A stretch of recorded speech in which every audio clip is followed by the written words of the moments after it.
The voice came out of nowhere, breaking through the sterile stillness of the conference room like shattered glass. "Daddy." Mom fell. "She's on the floor. She won't wake up. And we don't have food." Ethan Morales froze mid-sentence. A group of investors from Houston stared at him through the screen, their faces frozen in confusion as he stared down at his phone, jaw tight. He had taken the call out of habit, thinking it was a routine internal notification. But it wasn't. The voice was unmistakably that of a small child, a little girl, gasping between sobs.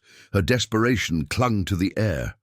For a moment, Ethan thought it was a prank, but the fear in her voice was too raw to fake. He stepped out of frame and hissed into the phone, "Who are you? Where's your mom? How did you get this number?" "I'm Elena. Mom's name is Camila Rios. Please help her." Ethan's breath caught in his throat. Camila Rios. He hadn't heard that name in over 6 years, and hearing it now from the mouth of a child who called him Daddy struck something deep and long buried. A distant ache in his chest flared without warning, and for a second he couldn't breathe. He tried to shake it off. This had to be a mistake, a scam, a ghost from a life he'd buried long ago. "I don't have time for this," he muttered, ending the call. He turned back toward the screen, only to realize the video conference had been disconnected. His face during the call must have said enough. The meeting was over. All eyes had watched him pale, stumble, flinch. He let out a slow breath, rubbed his forehead, and pressed a button on the intercom. "I need someone to trace a call that just came in. A little girl said her mother, Camila Rios, passed out. I want to know if that woman is still living in San Isidro. I want it fast." He ended the call before the assistant could respond, and for the next several seconds, all he did was stare at his phone.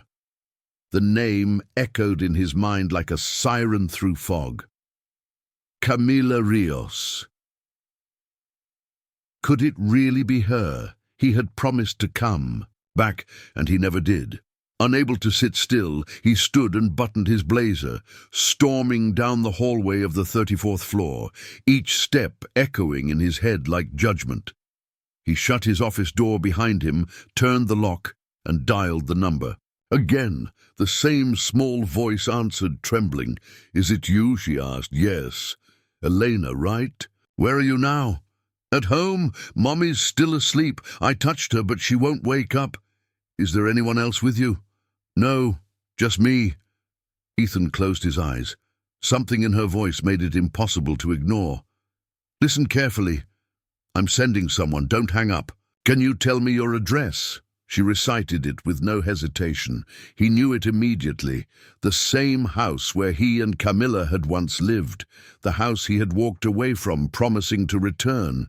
A promise left to rot. He hung up and made another. "Call. Send an ambulance to this address in San Isidro. There's a woman unconscious and a minor alone in the house. I want everything you can find about the child. Full name, date of birth, everything." 20 minutes passed, then 30. Finally the phone rang. "Mr. Morales?" "Confirmed. Ms. Camila Rios lives at that residence. She's been taken to the local hospital. The child, Elena Rios, is with paramedics. She's 5 years old. The father's name is not listed in any official records." The world constricted in Ethan's chest. He did the math. 5 years. The last time he saw Camila was 6. No name listed, no acknowledgement, just silence for all this time. He whispered almost to himself, "Prepare the helicopter.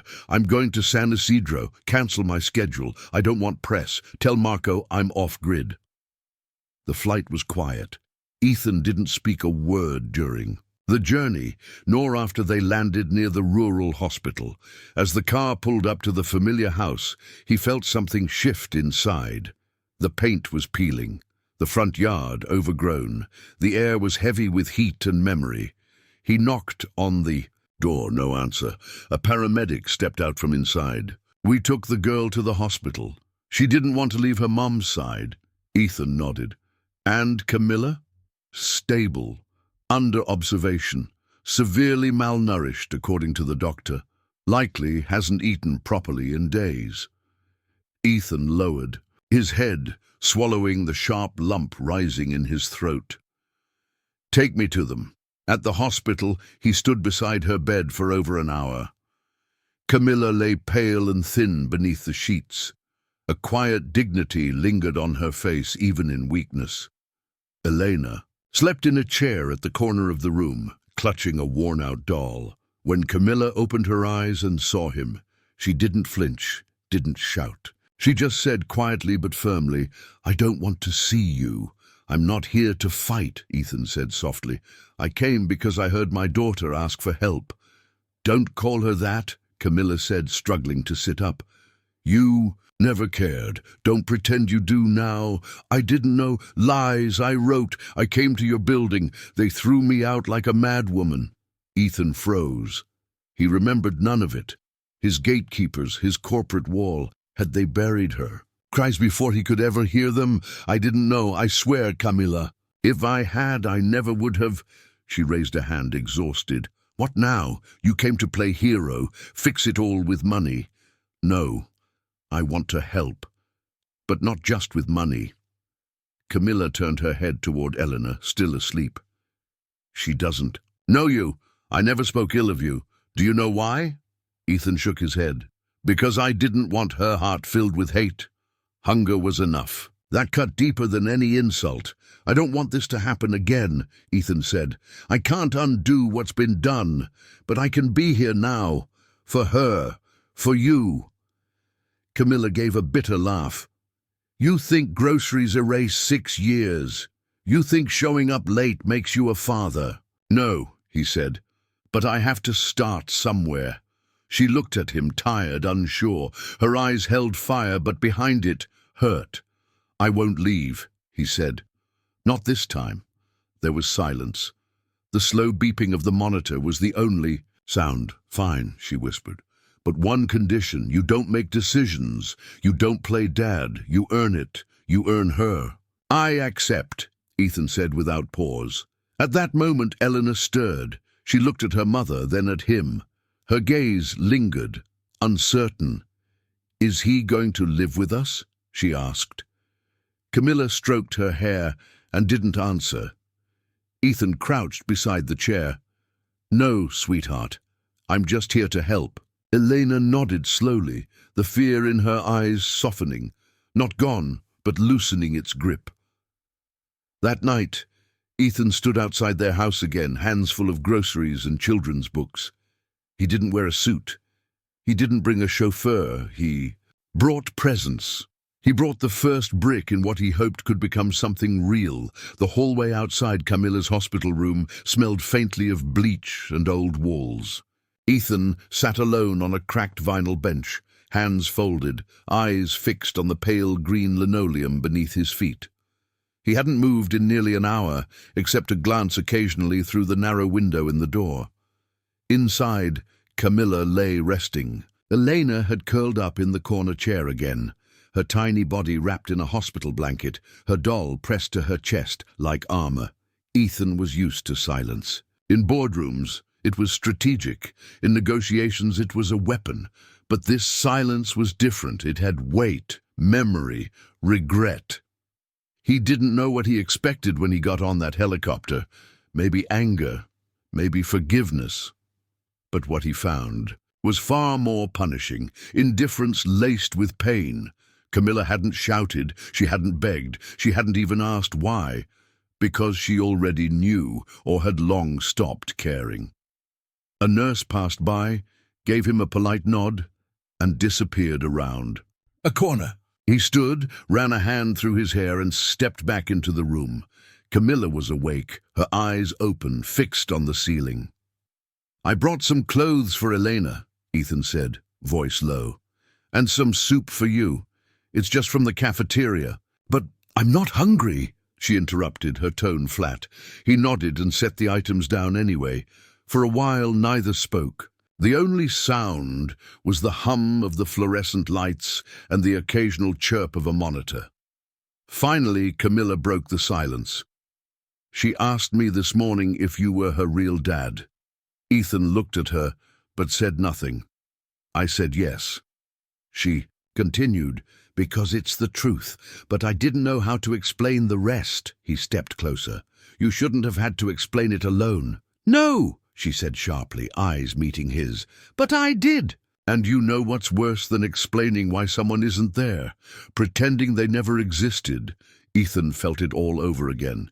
The ache, the shame, the helplessness of a man who had every resource and yet failed at the most human of responsibilities. I didn't know about her, he said again. Camilla, I swear to you, if I'd known... I tried, she said, sitting up slightly. Letters, emails. I went to your office, Ethan. I was 3 months postpartum. I had stitches that hadn't healed, and they told me you were in Tokyo, then in Miami, then somewhere else. Your people never let me through. To them, I was just some small-town problem. Ethan's throat tightened, and after a while, she added, I stopped trying because I had someone else to protect, someone who needed every bit of energy I had left. A long silence stretched between them. Camilla leaned back against the pillows, clearly exhausted. I don't want pity, she said finally, and I don't want your money. I know, but I do want stability for Elena. She deserves more than this. That's why I came, Ethan said. No, you came because something inside you cracked when she called you Daddy. Not for her, not for me, for you. He didn't deny it. But that's okay, she added, as long as you stay. As long as this isn't just a moment of guilt dressed in good intentions. He sat on the edge of the visitor chair, watching her face. It hadn't changed much. Older, yes. More tired, but still strong, still grounded, still Camilla. I want to help, he said softly, not just with what she needs, with what you need too, if you let me. You don't get to fix this with gestures. I'm not trying to fix it, he replied. I'm trying to earn it. That night, Camilla was discharged with instructions for rest, medication, and better nutrition. Ethan insisted on covering everything, from hospital fees to groceries.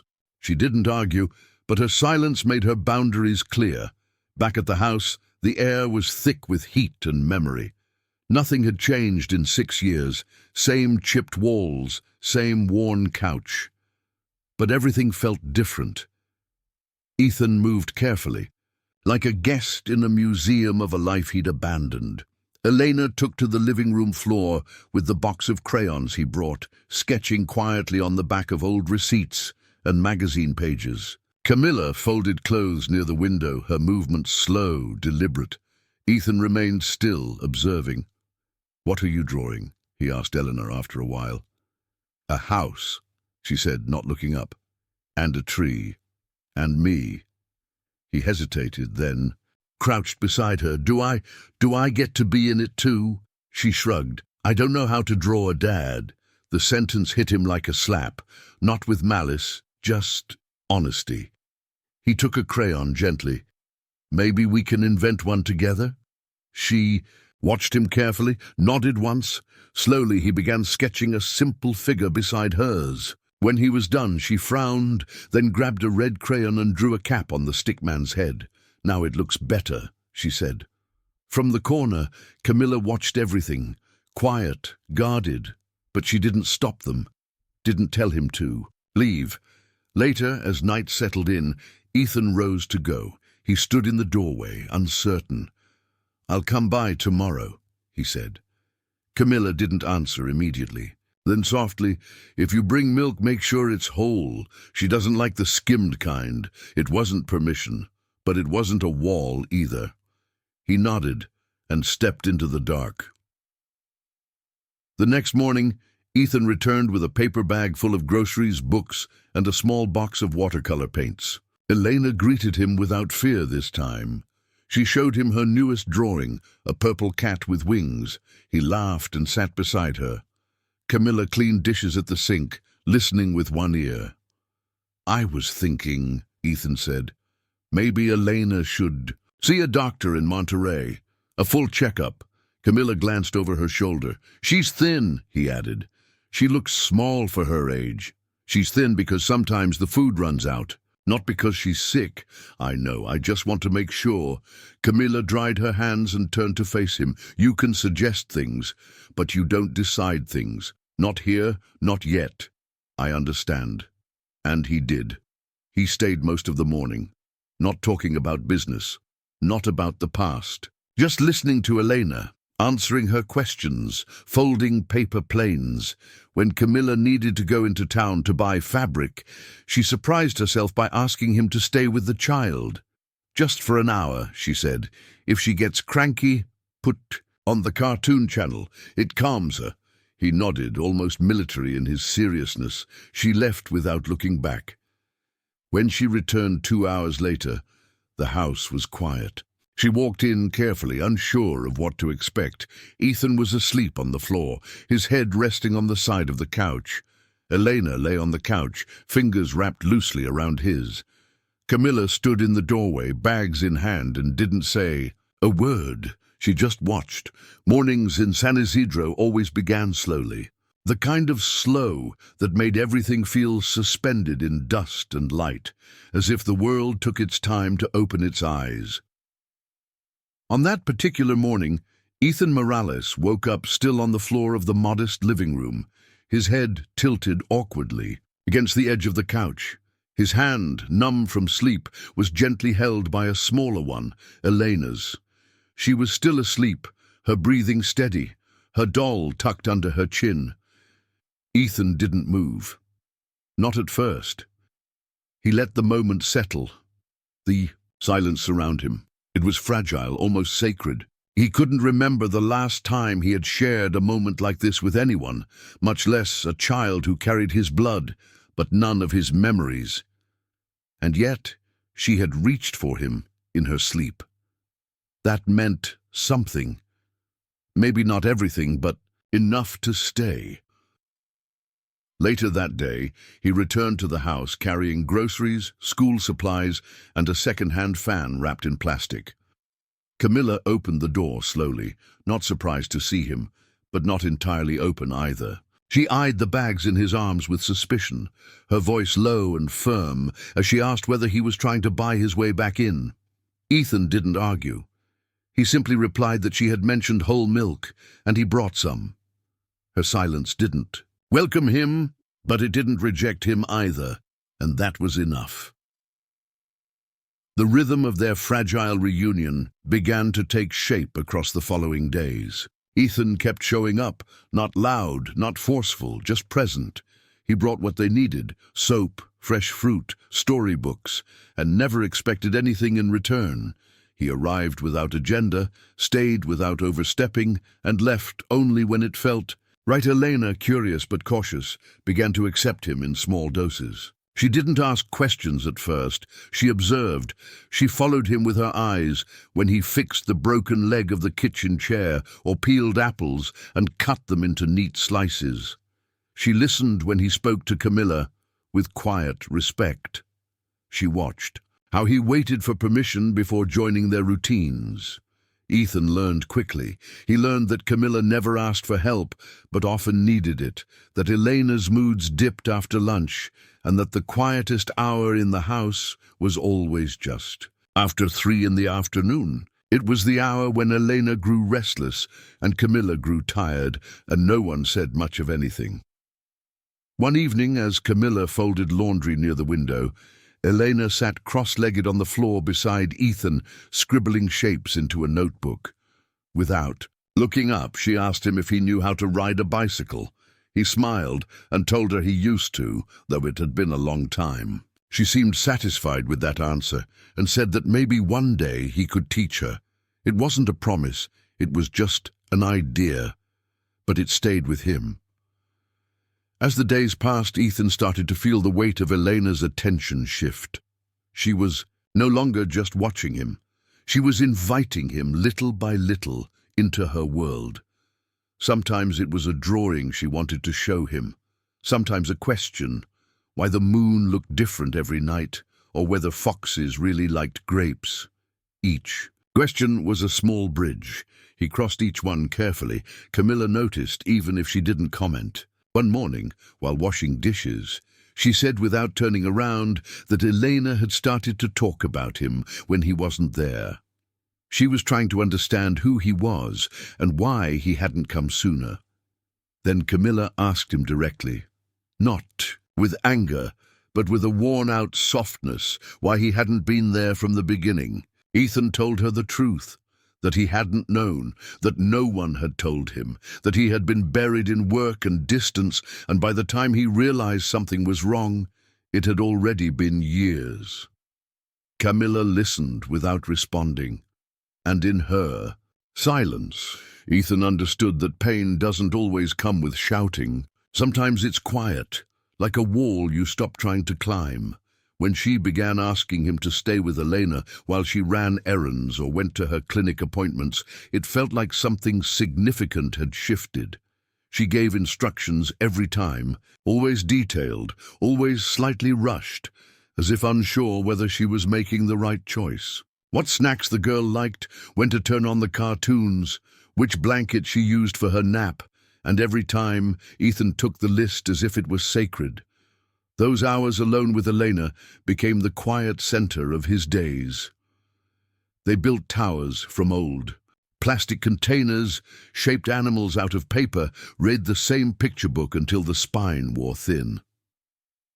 One afternoon, just before her nap, Elena asked him to tell her a story. He didn't know any children's stories by heart, so he made one up about a fox who built a house out of flowers so it would never stop smelling like spring. She listened, wide-eyed, until her lashes grew heavy and her fingers curled around. Once more, Camilla returned quietly that day, just as she had before. She opened the door and stood still for a long time, watching the two of them, her daughter asleep on the couch, Ethan beside her on the floor, his eyes closed, his posture slumped in exhausted stillness. Camilla didn't speak. She didn't move. She just watched them from a distance, her expression unreadable. That evening, while they ate quietly at the small table, Camilla told him that Eleanor had started drawing the three of them in her pictures. Once it had just been her and Camilla. Then the drawings included a man with a red cap and long arms. Elena said she wasn't sure what a father looked like, so she was still figuring it out. Ethan said he understood. And then, after a moment, he asked Camilla what she wanted from all this. Not from him, from life, from this strange, awkward arrangement that had slowly begun to feel like something living. Camilla said she didn't know. She had never planned for this. Her plan had been survival, day by day, stitch by stitch, meal by meal. Dreams were for people who had time to think beyond tomorrow. He told her he wasn't asking for a future. He was just asking for another day, and then another. She nodded slowly and said that if he was coming back the next day, he might as well bring the cereal Elena liked, the one in the blue box, not the red. And that was the first time Ethan Morales felt something crack open, not just in Elena's drawings or in Camilla's routines, but in the fragile, invisible space between past and possibility. There was a moment, just after sunrise, when the air in San Isidro felt almost clean, before the heat arrived, before the flies buzzed in the kitchen, before the noise of mopeds and radios filtered in through thin windows. It was in this moment that Camilla sat on the edge of her bed, one hand on her stomach, the other holding the results of her blood work. The letters were small, technical, emotionless, iron levels, hemoglobin counts, nutritional deficiencies, but they translated into something very human: exhaustion, fragility, warning. She had ignored the symptoms for too long. Dizziness, the constant ache in her legs, the way her hands shook when she sewed for too many hours. But Elena needed her, and need had always been stronger than pain. Ethan was already at the door when she emerged from the bedroom, keys in hand, a folded list in her pocket, and visible hesitation in her eyes. She told him she needed to go to the clinic again. She didn't explain why. He didn't ask. She only said it would take a couple of hours and that Elena had eaten and that her nap time was at 2. Then she added, not quite looking at him, that if Elena got fussy, he should play the cartoon channel she liked, the one with the animals who wore shoes. Ethan nodded without question, as he always did now, and Camilla left with a part of her heart heavy in her throat. It wasn't fear, not of what the doctor might say. It was the fact that she had handed over her daughter's care to a man who had disappeared once and come back a stranger. But there was something about the way he had been sitting at the kitchen table with Elena, showing her how to fold a paper boat, that had softened her resolve. While Camilla waited in line at the clinic, the house remained quiet. Ethan and Elena played with colored clay at the table, shaping a makeshift city that leaned more toward fantasy than architecture. She told him about a dream she had of living in a tree house, and he told her he once wanted to build one. She asked if people in Monterey lived in buildings so tall they could see the moon closer. He said not quite, but some days it felt like they lived too far from everything else. After lunch, Elena grew sleepy and curled up on the couch, using his jacket as a blanket. Ethan sat beside her, not reading, not thinking, just being still. He didn't check his phone, though he knew there were dozens of unread messages waiting. His company could wait. For once, time didn't feel like something to chase. When Camilla returned and pushed open the door, she found them exactly like before. Eleanor asleep, her small hand again resting on Ethan's arm. He had dozed off too, head tilted back, mouth slightly open. There was no performance to it, no camera to impress, no audience to win over, just presence, just patience.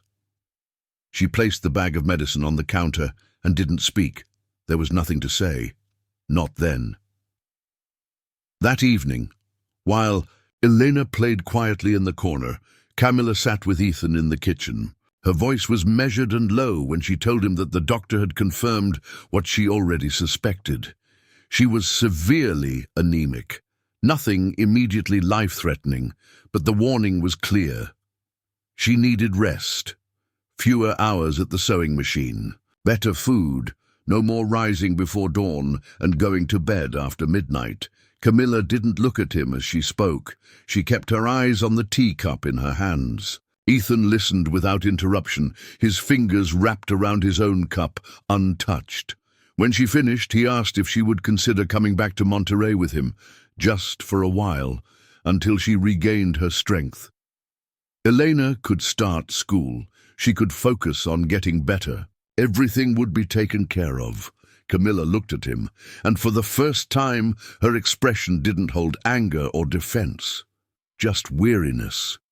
She said she couldn't leave her house behind, that it wasn't just walls.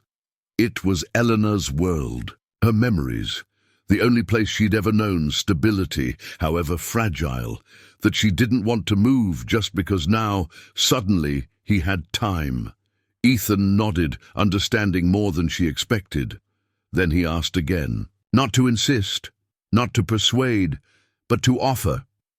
He said he wouldn't make decisions alone, that this wasn't his house or his family or his moment to fix. It was a space they could rebuild, if she let him. Camilla stood, walked to the sink, and poured the rest of her tea down the drain. She said nothing for a while, then turned and asked if he was ready to hear Eleanor's voice in the middle of the night, ready to miss meetings because of a school presentation, ready to be told no, to be questioned, to not be the center of the world. Ethan said yes, without pause. She didn't respond to that. But the next morning, when Elena was putting on her shoes, Camilla knelt beside her and asked softly whether she'd like to go to the city for a while with both of them, just until she felt stronger. Elena lit up in a way Camilla hadn't seen in months. She said she wanted to see a big school and eat cereal that didn't come in plastic bags and watch cartoons on a television that didn't blink when the power flickered. Camilla smiled quietly. She turned to Ethan and said they would go, but with one condition, that this wasn't his house. This was their recovery, their process. He wouldn't decide alone. He wouldn't act without trust. If they were to go forward, it would be on. Even ground, Ethan agreed. They left San Isidro the next day with a single suitcase, Elena's drawings tucked in an envelope, and Camilla's fabric scissors wrapped in cloth. The ride was long and silent, not tense, just uncertain. But for the first time in years, uncertainty didn't feel like fear. It felt like the start of something neither of them dared name. When they arrived at the apartment in Monterey, Ethan opened the door to a quiet space filled with soft light and clean floors. Elena ran from room to room, marveling at the big window, the smooth counters, the way the doors didn't creak when they closed. Camilla stood in the hallway, her arms crossed, her expression unreadable. Ethan showed her the 2 extra bedrooms and said they could choose whichever they wanted. He had changed the sheets. He had cleaned the closets. She nodded and said that she would take the one with the morning sun.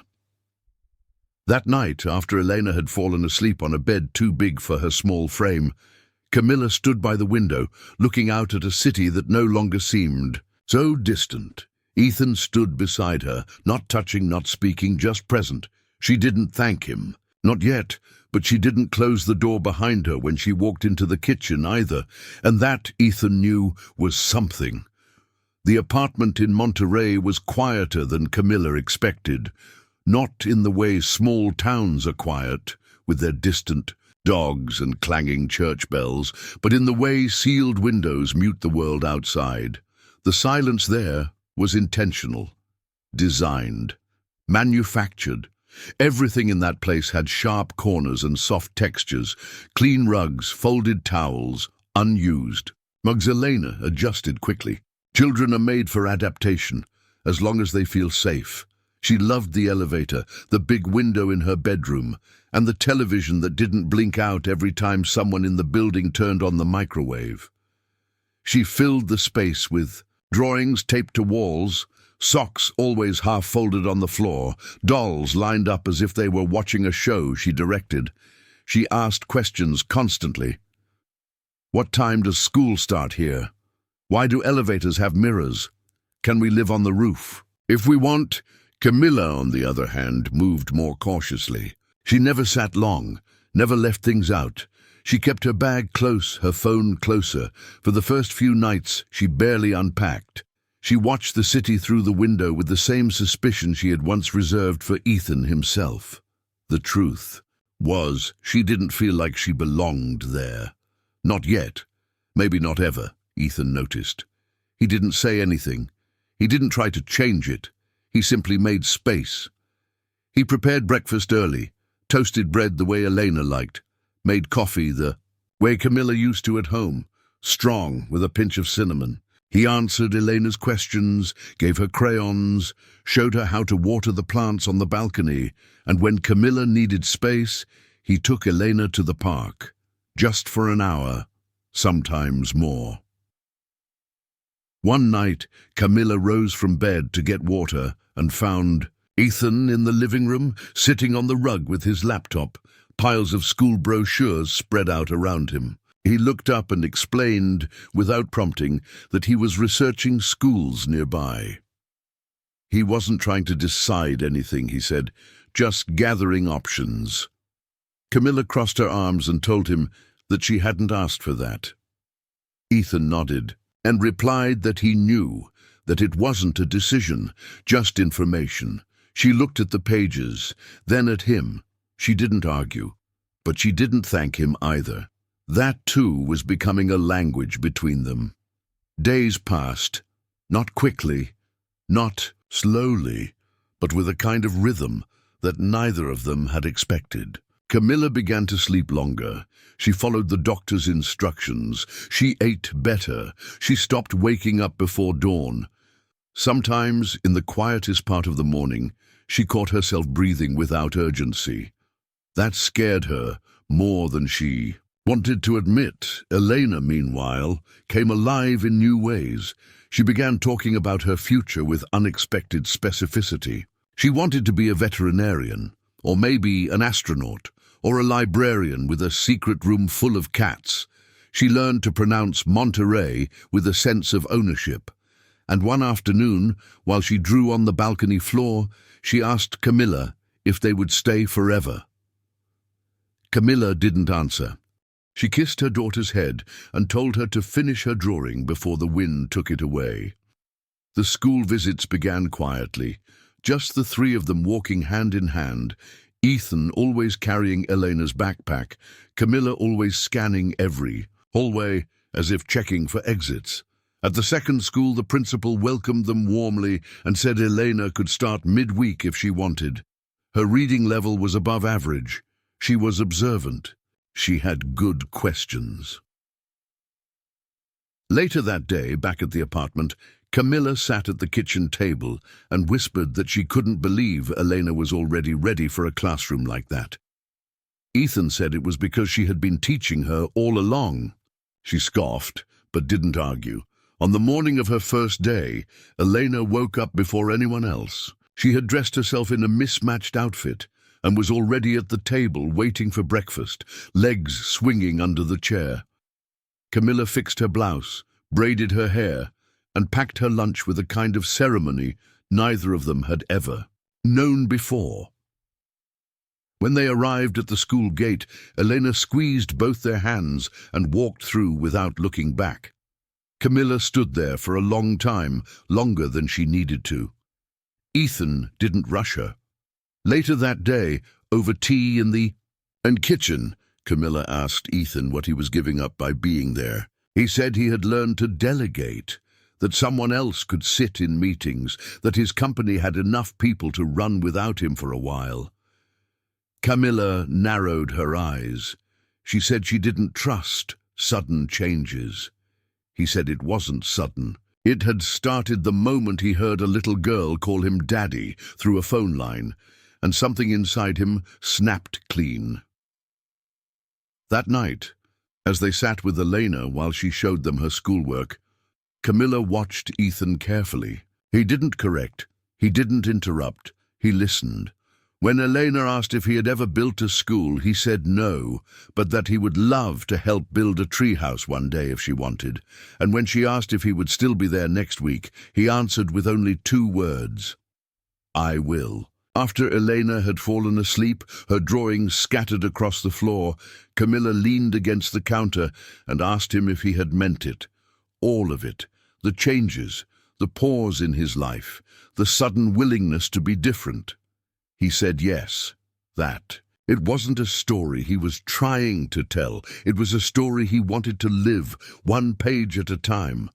Camilla nodded slowly. She didn't give him anything more than that. But when she turned off the kitchen light and walked past him, she didn't avoid his eyes. In the weeks that followed, they learned to live beside one another.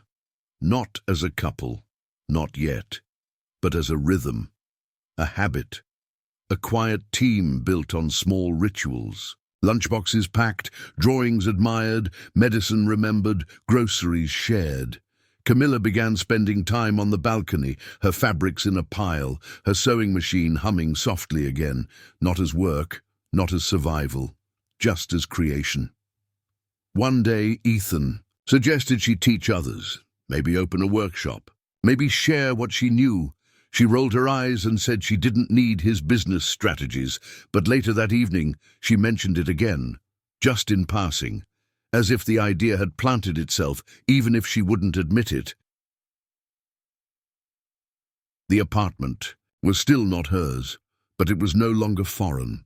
It held laughter, the echo of Elena's footsteps, the smell of bread in the mornings. And even on days when Camilla questioned everything, she could no longer deny that something inside her had begun to ease. She was no longer waiting for the other shoe to drop. She was no longer preparing for Ethan to vanish.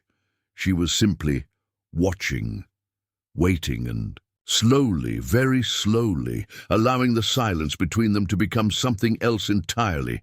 Camilla had never trusted easily. She had learned long ago that people often came with promises in their mouths and absence in their hands. Over the years, she had built herself from necessity, thread by thread, day by day, alone but intact. Letting someone close again was not just difficult. It felt unnatural, like stepping barefoot onto uncertain ground after years of walking on thorns. And yet, here she was. Weeks had passed since they arrived in Monterey, and Ethan had not wavered. He woke early. He packed Elena's lunch. He sat with her every night while she read, sometimes correcting her gently, other times just listening. He no longer answered every work email. He no longer rushed through the day like a man chasing time. He had slowed down, adjusted, or at least pretended to. That thought crept into Camilla's mind more than once. Was it real? Was it sustainable? Or was this some elaborate performance of redemption designed to make himself feel better? One morning, as she poured hot water into her cup, she looked at him across the counter and asked what he was working on. Ethan, seated in his usual spot with his laptop open, replied that he had received an offer to expand his company into South America. A major project, high profile, demanding. She raised an eyebrow and asked when he was leaving. He looked up and said he wasn't. He had turned it down. The words landed like stones on the floor. She didn't believe him at first. She asked again, sharper this time, whether he was serious. He nodded. He explained that he had told his board he would be stepping back from travel, that he had appointed new leadership, that for the first time in a long time he wanted to stay in one place and see what it meant to be present. Camilla didn't respond. She stirred her tea in silence. Then she asked what he would do when all of it got boring, when the routine wore him down, when the noise of a child and the quiet of domestic life began to feel like a cage. Ethan told her he didn't know, but that the noise didn't bother him anymore. In fact, he said, he had started to miss it when it wasn't there. That night, Camilla sat on the edge of her bed watching Elena sleep. The girl was growing fast, thinner than Camilla would like, but healthier, more vibrant. There was light in her eyes again, color in her cheeks. The quiet weight she had carried for years had started to lift, little by little, with each laugh, each new drawing on the fridge, each safe bedtime. Camilla wondered what would happen if all of this ended. If Ethan disappeared again, if she allowed her daughter to hope for something that couldn't last. She went to the kitchen, found Ethan at the sink washing dishes, and asked him if he had meant what he said. About staying, about choosing this. He dried his hands slowly, looked at her, and said yes. That he didn't want to live another version of success without knowing his daughter's favorite cereal, or the way her voice changed when she was nervous. That he didn't want to sit in meetings while someone else taught her how to ride a bike. Camilla didn't cry. She didn't melt. She simply looked away and said that trust was not a gift. It was something built, and sometimes it broke even. After years of work, Ethan nodded. He said he knew. He wasn't asking for absolution. He was asking for time. Over the next few days, Camilla began to loosen the grip she held on the future. She allowed herself small moments, watching cartoons beside Elena without rushing off to clean something, accepting help in the kitchen without feeling like she owed an explanation, resting when she needed it, without guilt.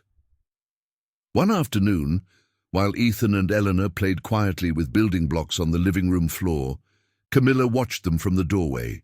Elena was laughing, uninhibited, whole. Ethan had a goofy expression on his face, fully immersed, unbothered by the mess, the noise, the chaos. It didn't feel like a performance. It felt like truth.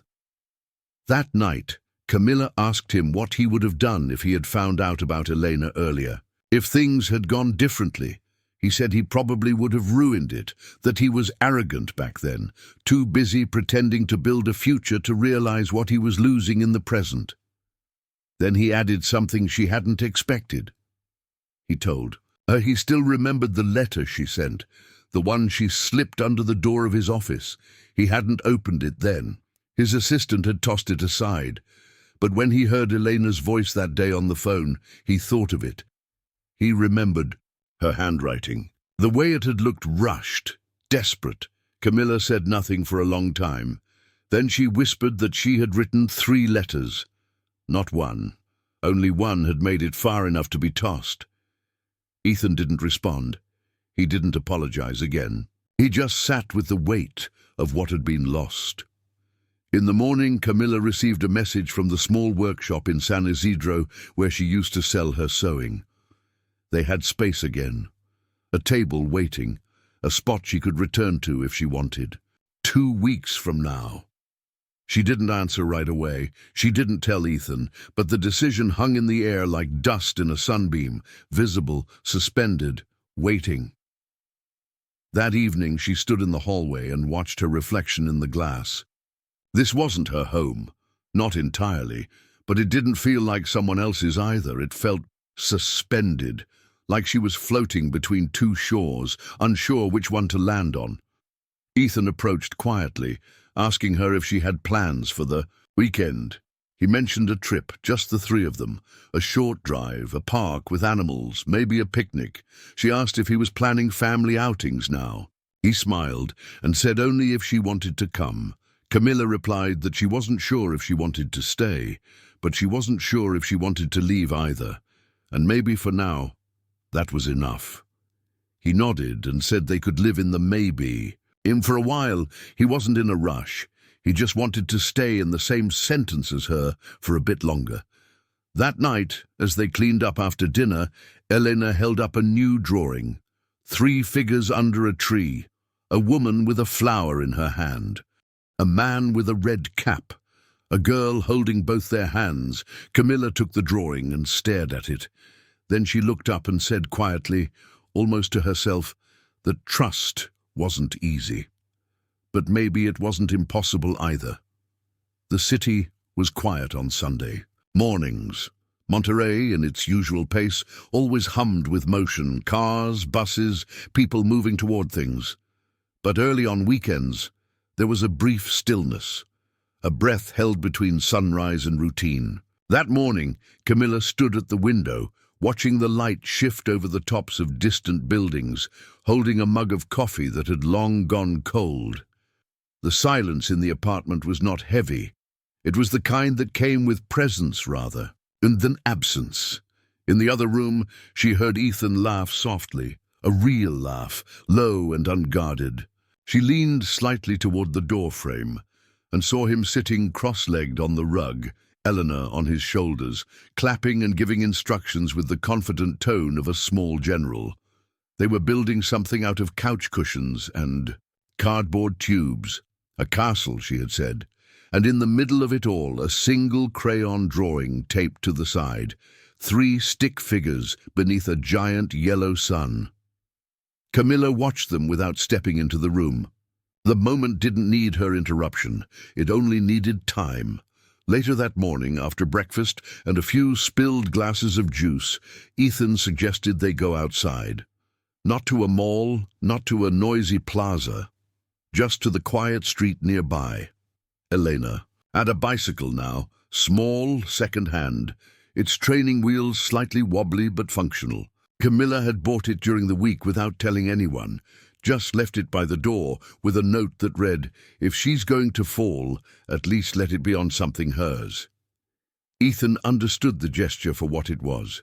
Now, standing on the sidewalk, he adjusted the straps of Elena's helmet while she bounced in place with anticipation. Camilla leaned against the wall, arms crossed, watching them with a half-smile she didn't fully realize she was wearing. Ethan walked alongside the bike, holding the seat with one hand and guiding Eleanor's unsure movements. She wobbled, shouted. Instructions begged him not to let go. He promised he wouldn't, and for a few minutes he didn't, but then he did. And she kept going. Just for a moment, just long enough to feel the freedom before the wheel caught a crack in the sidewalk and the bike tipped. She landed on the grass, more surprised than hurt. She looked up, eyes wide, expecting blame or scolding, but Ethan was already beside her, clapping. Camilla stepped forward instinctively, but paused when she saw Elena laugh. Not cry, not tremble, laugh, "I did it," the girl shouted, arms lifted. Above her head, grass on her knees and helmet slightly crooked, Camilla knelt beside her and kissed her forehead. "You did," she whispered.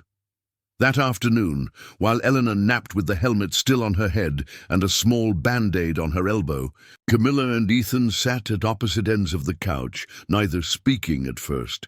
Then Ethan said softly, "She's strong." Camilla replied, "Like me?" He smiled and added, "And stubborn, definitely you." They sat for a while, and then Camilla asked him, in a voice so quiet it nearly broke, whether he was serious about building a life, not just this temporary version, not just a phase to make peace with his past, but a real one, something shared.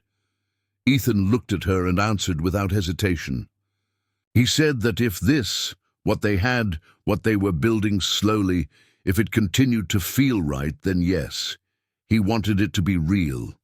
Not for appearances, not for repair, but because it brought something into his life he had never experienced before, stillness that felt alive.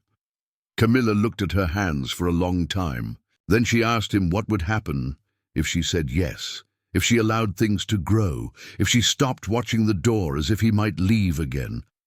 What would he call this then? What would they be? Ethan didn't try to label it. He only said that, whatever name it took, it would belong to all three of them. Later that evening, Elena asked if they could have ice cream, the kind with vanilla and chocolate chips, like the time they went to the park. It was her way of remembering joy, of rooting herself in something sweet, so they went, the three of them, like a family.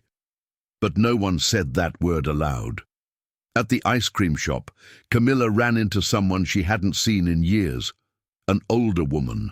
From San Isidro, someone who used to live across from her mother. They exchanged polite greetings, and the woman asked about Elena, about the man standing beside her. Camilla responded simply. "He's her father," she said. "We're spending time together." The woman raised her eyebrows but said nothing else. It didn't matter. People would talk. They always had. Back at the apartment, as Ethan tucked Elena into bed, she looked up at him and asked if he would still be there in the morning. He said yes, gently brushing her hair back, and then, as Camilla stood in the hallway, listening to the soft hum of their voices, she felt something strange rise in her chest. Not fear, not doubt, but relief. It wasn't about forgiveness, or about forgetting. It was about choosing to stay, choosing to believe again, choosing to allow something new to grow in the space where disappointment used to live. Before she went to bed, Camilla placed a small drawing on the refrigerator. Elena had made it that afternoon, and Camilla had folded it quietly into her pocket. 3 figures stood in front of a tree. One wore a helmet, another a red cap. The woman in the center held a flower. She didn't ask what the drawing meant. She already knew, and when she turned off the lights and stepped into the quiet of her room, the silence felt different now, not the silence of doubt, but the kind that follows a soft, steady beginning. A year passed. Not with dramatic turns or sudden declarations, but with a slow unfolding, like a page turned gently each morning. The apartment in Monterey had grown into something resembling a home, not just because it held their things, but because it carried their rituals, the smell of bread in the morning, the clutter of school drawings on the fridge, the quiet hum of the sewing machine in the late afternoon. Each sound, each scent, was a thread in the fabric they had begun to weave together. Camilla had found her rhythm again. Her body had regained strength. The circles beneath her eyes had faded. The fatigue that once followed her like a shadow had loosened its grip. But more than that, her world had expanded beyond survival. What started as a few custom pieces for neighbors turned into a small idea. Then a room full of chairs, thread, and women just like her. The workshop was modest, a shared space in a borrowed corner of a community center. But inside, something larger was happening. Camilla was teaching others, not just how to sew, but how to trust their hands again, how to build something from nothing, how to speak without apology. Ethan supported the project, but he didn't try to take it over. He helped when asked. He carried boxes, managed logistics when the center needed paperwork, arranged delivery for fabric donations. But he never stepped into the center as the man who fixed things. He stepped in only as someone willing to hold the ladder. Back at home, he continued working, but differently. From his laptop on the balcony, from the kitchen counter between lunch breaks, from a quiet office space he rarely used. The expansion offer he had once declined had been replaced by something else entirely, a new branch, based not in another country, but right there in Monterey. One that didn't require flights or late nights, only presence. Delegation became a discipline. Prioritizing became an act of love. Elena was flourishing. The school had become her playground, her stage, her second home. She ran home with stories of math games and art projects and friends who liked the same silly cartoons she did. Her vocabulary was full of questions. Her drawings, once just figures under a sun, now included dogs, bicycles, sewing machines, laptops, and sometimes a treehouse labeled "Our Secret Place." One afternoon, Camilla returned home from the workshop with thread on her hands and light in her eyes. Elena met her in the garden with a drawing in hand and news to share. Ethan had ended a meeting early to help her paint flower pots. She had spilled green paint on the floor, and instead of getting mad, he helped her turn it into a dragon. Camilla laughed and ruffled her hair. "Another dragon? We'll need a bigger fridge for your gallery." Ethan stepped out from the shade of the patio, casual in a worn t-shirt and jeans, waving from a distance with a coffee mug in hand. There were no suits anymore, no briefcases, no rushed goodbyes. Later that evening, while the sun began its slow descent and the air softened with the scent of watered plants, Camilla and Ethan sat together on the back steps, their knees touching, their silence shared. Elena played nearby, with a dog they had adopted weeks earlier, a small, mischievous creature they had named Bruno, who had a habit of hiding shoes and barking at shadows. Camilla glanced at Ethan and asked what he missed about his old life. The boardrooms, the hotels, the uninterrupted sleep. He thought for a moment, then shook his head. "Nothing I wouldn't trade for this." She didn't respond right away. Then, carefully, she asked if he ever felt like this wasn't enough, that the quiet was too small. Ethan smiled. "This isn't small. This is the only thing that ever felt big enough." In the months that followed, Camilla's workshop grew. More women joined, a few from the city, others from nearby towns. They didn't come for charity. They came for purpose. The room echoed with machines and music and the quiet confidence of women reclaiming time. There were no logos, no press releases, only quiet victories. One bag sold, one uniform stitched, one woman who no longer apologized when she walked into a room. Ethan brought Elena to visit once a week. She would sit in the back corner with her sketchpad, drawing scenes of the room. Women with spools of thread, her mother with scissors in hand, a banner that read, "Made with Dignity," that she had colored herself. One evening, after dinner, Camilla took a folded sheet of paper from her bag and handed it to Ethan. It was a proposal, nothing formal, just an idea, expanding the workshop, building something sustainable, a proper space, a real foundation. Ethan read it slowly, then looked at her and asked, "Do you want me to help with this?" Camilla nodded. "But only with what I ask for, not what you assume." "Deal," he said. They didn't sign anything, but something between them felt sealed. That night, while Elena slept on the couch, curled under her favorite blanket with the dog at her feet, Ethan sat beside Camilla in the kitchen and asked, "Do you think this is it?" She raised an eyebrow. "This, what we've built. Do you think it's enough?" Camilla didn't answer immediately. She sipped her tea, then set the cup down carefully. "It's not about being enough," she said. "It's about being real. And this is the most real thing I've known. He leaned forward, rested his hand over hers and whispered, "Me too." The next morning, they walked Eleanor to school together. She held both their hands, swinging slightly between them. At the gate, she let go without hesitation, running toward her classroom, shouting goodbye over her shoulder. Camilla and Ethan stood there for a moment, watching her disappear into the crowd of small backpacks and early dreams. On the way back, "Home," Camilla said softly. "I used to think we lost everything." Ethan looked at her, brow furrowed. "But now," she continued, "I think we just started late." He smiled. "You know what matters?" she asked. He shook his head. "That we started